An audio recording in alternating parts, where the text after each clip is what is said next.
And the question, I think, for all of you, given the legacy you represent here, is what would you tell young people today, in this generation, what they should do to prepare for the Naval Academy or to be leaders in this country? You've all been leaders in your community or in the country and have been through here. And so I think it'd be helpful for young people who are looking at us talk to hear from you as to what your guidance would be. So I'd love to start the conversation left to right and see if you can share some insights for us. Well, I've never been a follower. I've always been a leader. And part of my decision process in coming to the Naval Academy, one of the things that was important to me was discipline for one, education, and camaraderie. And I guess the red, white, and blue aspect of it all.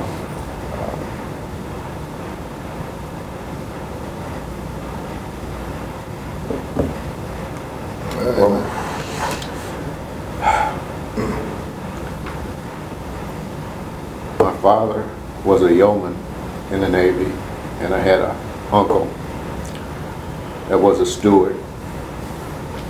And there wasn't much opportunity for a black man in the military during their day. And I understand that there was opportunities that were being created at the direction of, by the Secretary of the Navy at that time to integrate. I guess the Navy might have been one of the last bastions of integration at that time. So those weren't really any of my concerns. They're not really a big concern to young people entering the military today. And as unpopular as it was then, it's probably not as, or it's probably more popular now because of the support of the American people that they have with young people in the military, and understanding some of the sacrifices that you have to make in order to be a serviceman. But as my father used to always say, if you graduate from the Naval Academy, you can pretty much write your ticket anywhere. And that's still true today. There's a world of experiences that you live and you learn from, and just the brotherhood of people that you associate with is something that you won't find anywhere else on the planet. Thank you, sir. Well, just as truly as I believe that the Marine Corps is the finest fighting force ever conceived by man, I also believe that institutions like the U.S. Naval Academy, and specifically the United States Naval Academy, graduates America's finest. And I guess what advice that I would give to young people is this whole concept of team, mindset of team. My father died when I was 11, and my father figures since that time have been coaches, all involved with teams, more white than black, but it was important. They were important to my development, and they instilled in me certain things, like oftentimes the group is more important than the individual. Not all the time, but sometimes you have to give up your individuality to contribute to the team. And I think that realization will stand you in good stead going through the academy, because there's always a bigger picture, there's always a bigger team. You may be having problems with your first class or the individuals that you deal with day to day, but there is a brigade.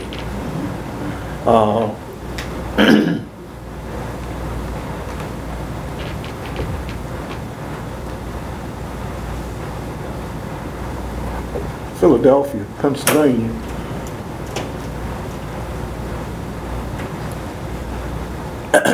I can't describe the feeling that I had when we marched on.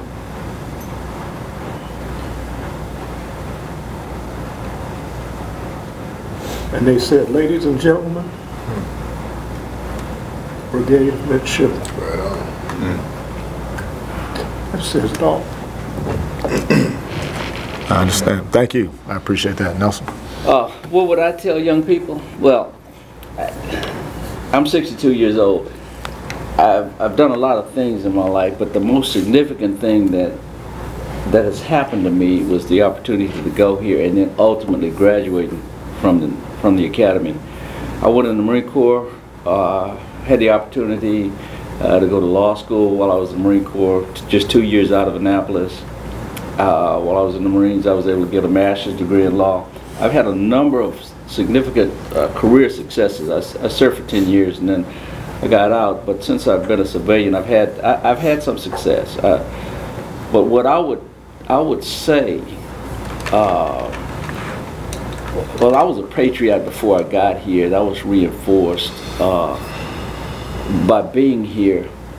But for anyone who's looking at the academy, I would say you don't look 4 years or 5 years or 10 years after graduation. The United States Naval Academy is a direct insert into the power structure of this country. So when you, after 30 years after graduation, you look around and your classmates, the people you served with, 4 years above and 4 years below, and the people you've served with in the service, you look around and they are running the world.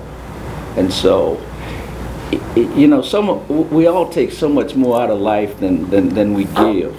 But if you want to maximize your potential for giving back, then this is probably the best place to go. I mean, I've worked with senators, and you look around. Well, Jim Webb, class of '68, I went to law school with him, and I was his chief counsel. First 2 years he was in the Senate, but you know, the president of GM, my sister-in-law works, she's a PhD at the University of Houston, and a couple years ago she looked around and she said, well, we're getting a new president. And I said, yeah, I know him. He's a class 58 graduate of the United States Naval Academy. So everywhere you look, there are Naval Academy graduates who are running the world. So if you want to maximize your ability to help, to influence, to be a person who can actually move society in an appropriate direction, this is the place to prepare you for the highest levels of government, military, and in the civilian commercial sector. So I would just encourage everybody to think about going to Navy, and not West Point, not Air Force, but Navy.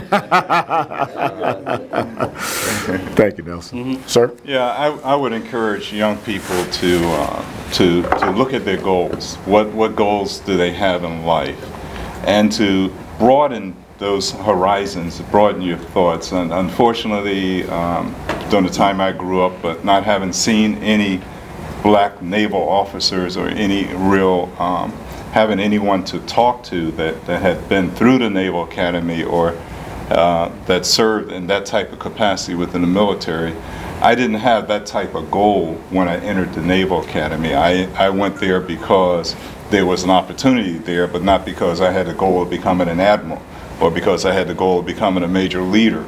But today things are not where, they're not perfect, but things are so much better today for people of color.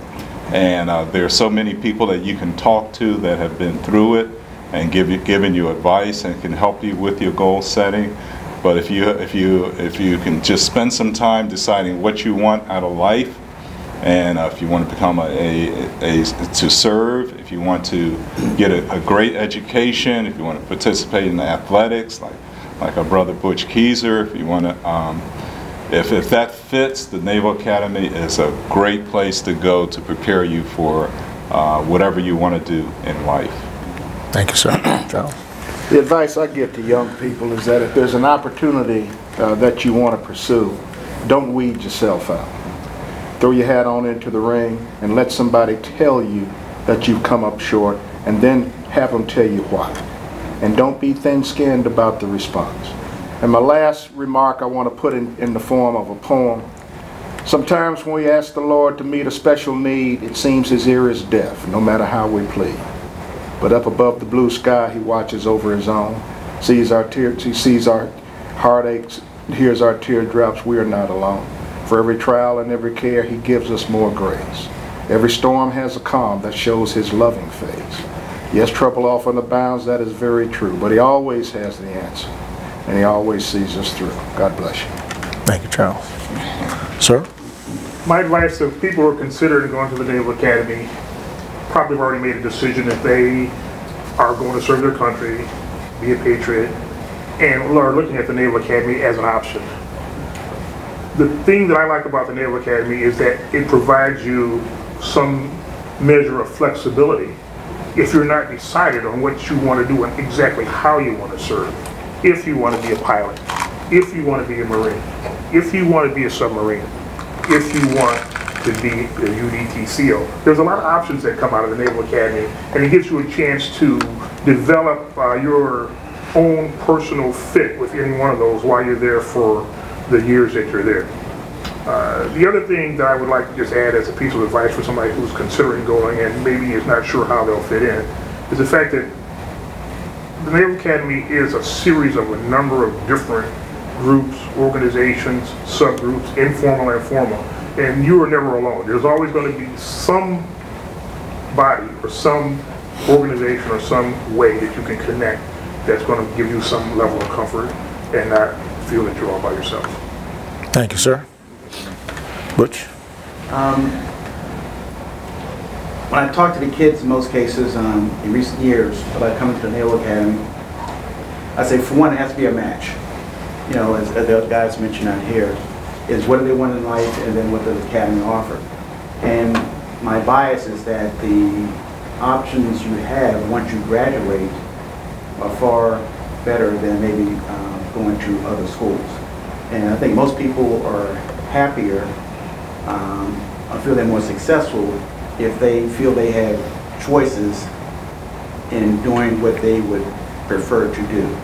And by coming to the Naval Academy, I think you have a much better shot of having those options available to you and then may result in a more successful life if success is happiness for you. Ed talked about teamwork. To me, I felt that teamwork was the ultimate driver for me while I was at the Naval Academy and also standing in the medal stand. There's no way I would have been on that platform if it wasn't for teamwork. And I believe that you watched the parade the other day on the parade field, and then being a part of the Marine Corps team, riding on the ships in the Navy, the entire military structure is the top tier as far as teamwork is about.